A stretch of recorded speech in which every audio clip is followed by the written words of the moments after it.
Now, Hosni Mubarak in power for 30 years, a dictator for 29, but really in power technically for 31. He gets $13 billion plus every year of U.S. taxpayer money. A lot of the U.S. torture centers are there, the ghost sites, the black sites. He's been the angel of Israel, the angel of the United States. He's done everything they want, brutally murdering people, torturing, pure death, just absolutely barbarous to the huge population of Egypt. Then you've got the Arab Brotherhood, going back to British intelligence, and then after they lost control of the Middle East during World War II under Hitler, and then under CIA control after that. This is not even my opinion. I mean, you know, we reserve judgment until Friday night on this, but we did have guests on who said this could be the case, where they're flushing another one of their minions down the toilet.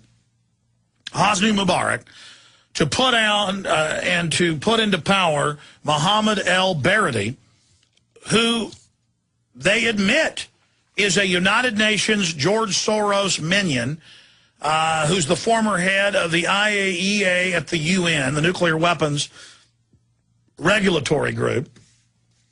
And I've got the whole breakdown on him. Director General, International Atomic Energy Agency, New York Law School, CIA trained.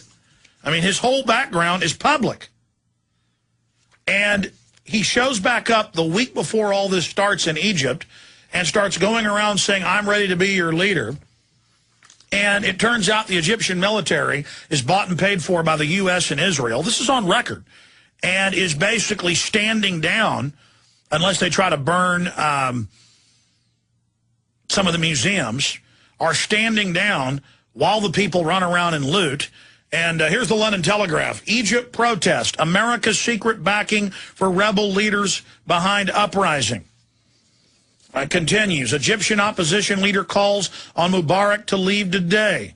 And who is that? This is the new puppet, the UN puppet. Because there's one thing Mubarak hadn't done. He refuses to force sterilize people.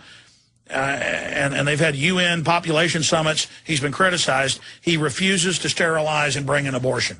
Now, you better believe that el-Baradei will. So Mubarak loves to torture, kill, slaughter, total dictator. Our government's got its torture sites there, loves him, but he isn't good enough. He isn't good enough.